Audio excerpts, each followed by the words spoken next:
Oi, pessoal, tudo bem? Estamos começando essa semana o Conversas com Significado, uma ação inédita, pioneira em rede aqui no LinkedIn, que juntou 10 líderes focados no tema da sustentabilidade, impacto social, diversidade e inclusão, que se juntaram voluntariamente para compartilhar conteúdos super interessantes relacionados a esses temas.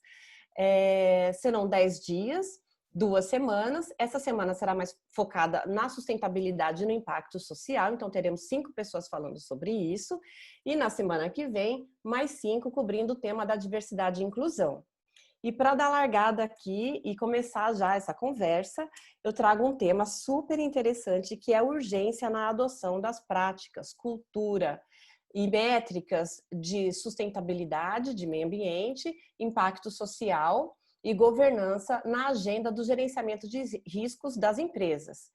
E para começar, a gente vai ter uma entrevista com uma pessoa que é referência nesse tema no Brasil, é a Viviane Elias. Oi, Vivi, tudo bem? Olá, A tudo bom? Vivi, ela é uma executiva da área de gestão de riscos e resiliência corporativa dos negócios. E tem muito conhecimento sobre esse tema que a gente vai debater agora. Oi, Vivi, obrigada por ter aceitado o convite. Vai ser um prazer esse bate-papo com você.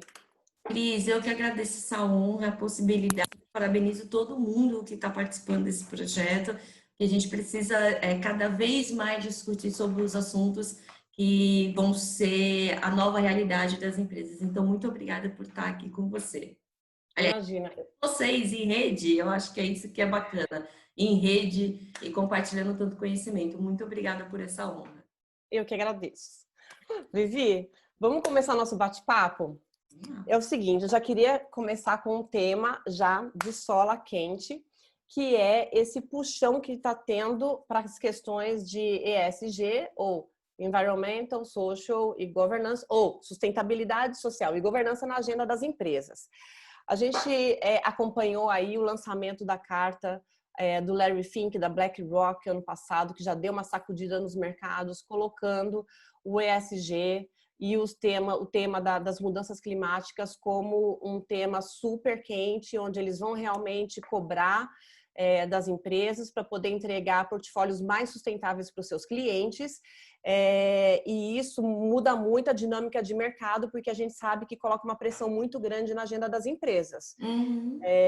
Onde empresas que não estiverem preocupadas com esses temas não terão investimentos ou não serão as empresas que estarão no radar do mercado financeiro. Então, é aquela coisa que, se não for pelo amor, que seja pelo bolso, né? Exatamente. E a gente tem visto também movimentações empresariais cobrando do governo medidas na contenção do desmatamento da Amazônia.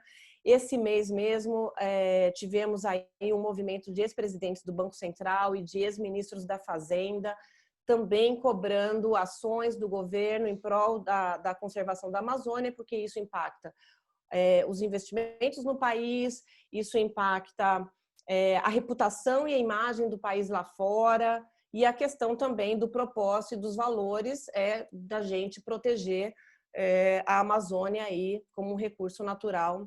Eu não vou nem falar da grandeza disso tudo.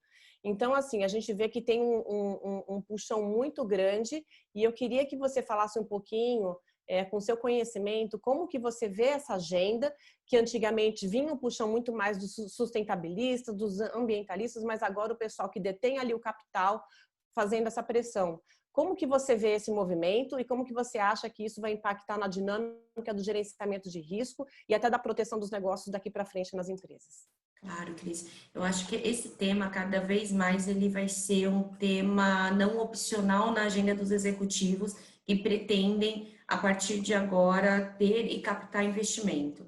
Então, a verdade é que essa discussão nos Estados Unidos já é uma discussão, principalmente nos Estados Unidos e na Europa, é uma discussão que faz parte do dia a dia, não é mais o opcional.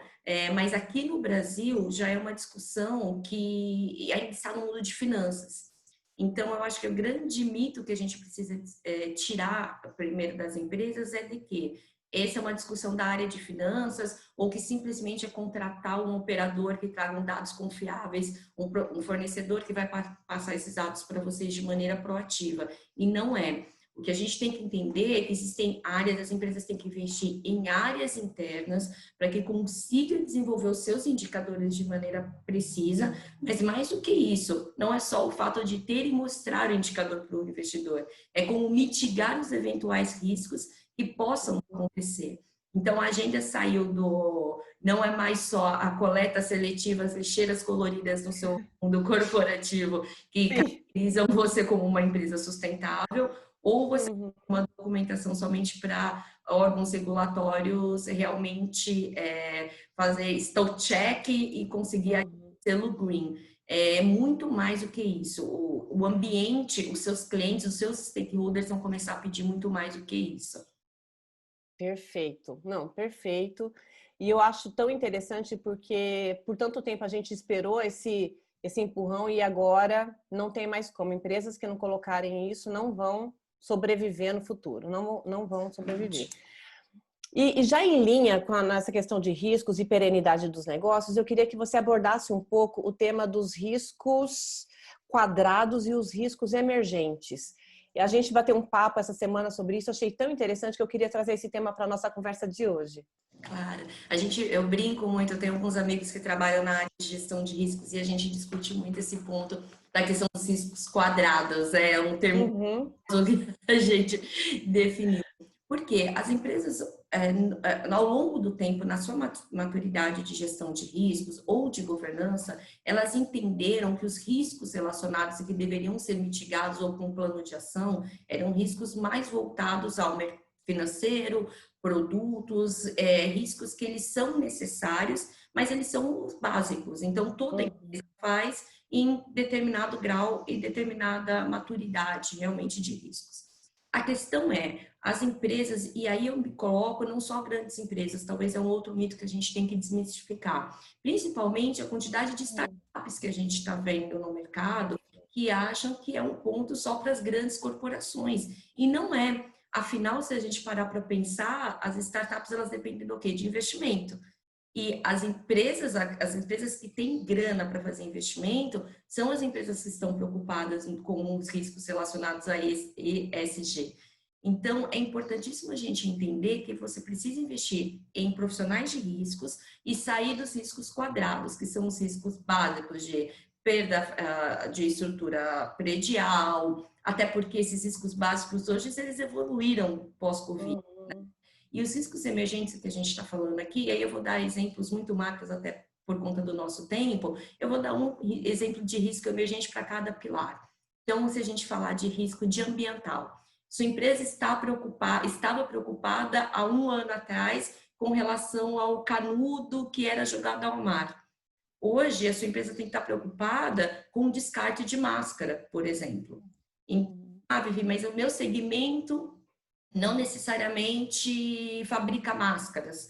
Ótimo, mas os seus funcionários vão utilizar máscaras. Você pode estar concedendo como brinde aos seus funcionários aquela sua máscara que vai vir com o logo da sua empresa e que hoje já tem indicadores, inclusive do Greenpeace, que é a maior preocupação ambiental, o descarte de máscaras incorretas no mar. Então, nós estamos matando o ecossistema tentando se proteger. Então, isso é um exemplo clássico. E aí a gente dá as ações de como pensar esse tipo de risco. Então, Vivi, mas eu não tenho essa preocupação ambiental. E se você der uma pesquisa no Google simples, você vai verificar que, por exemplo, todos os guias têm como usar a máscara, mas são pouquíssimos guias têm de como descartar a máscara de forma correta.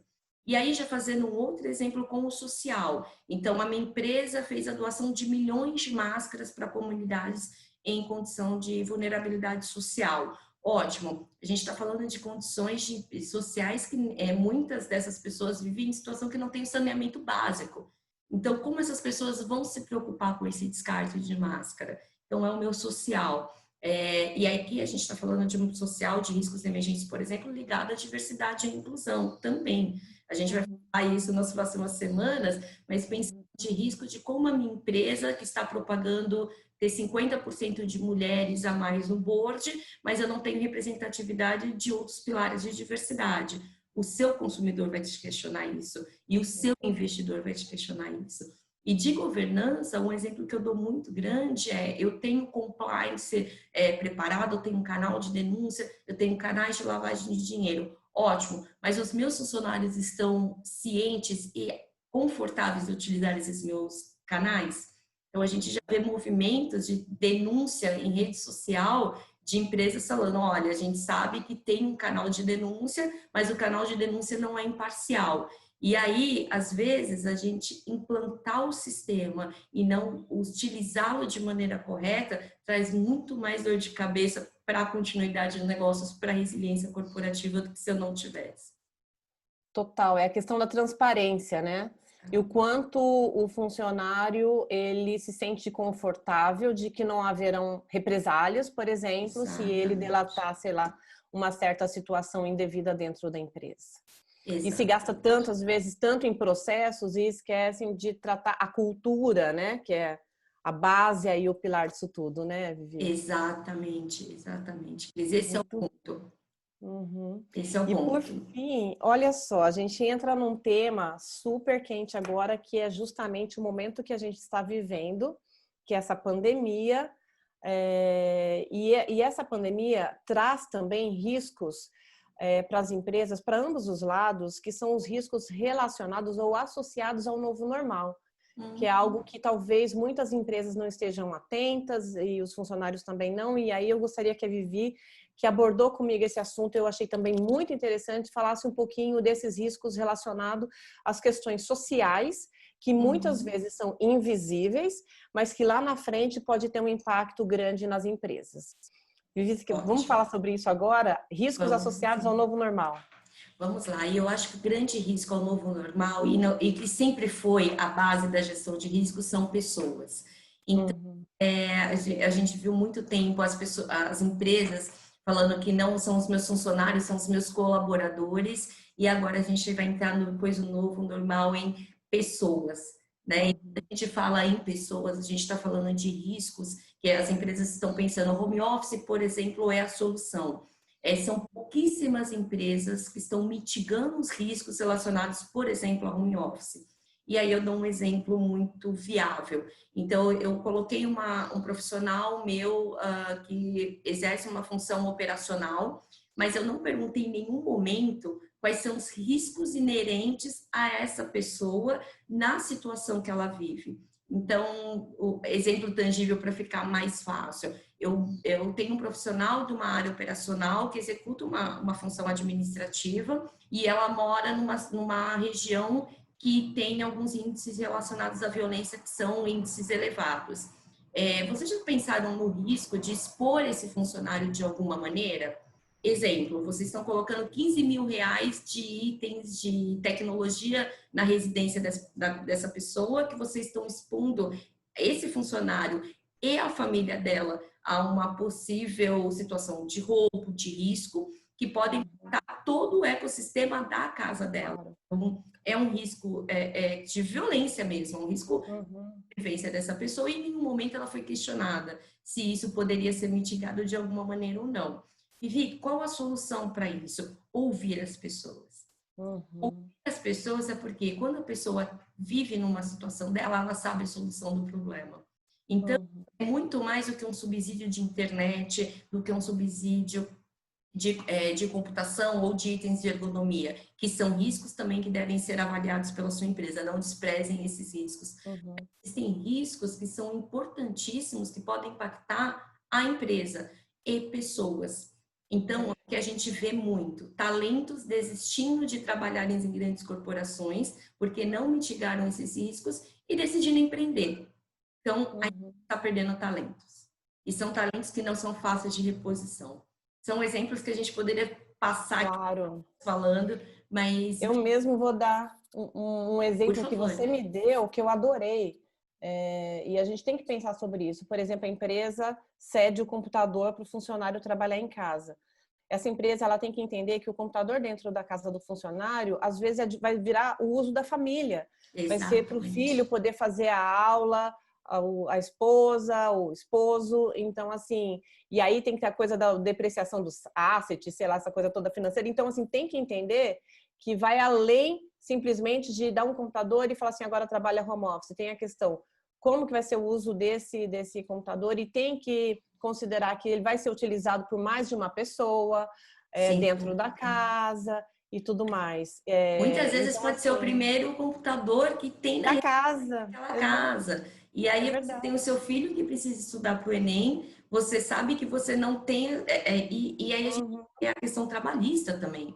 E isso volta para uhum, os riscos quadrados. Quais são a perfeito, legislação trabalhista que nos permite, enfim, navegar. Então, aqui fica o meu recado final até perfeito. para todas as empresas aqui.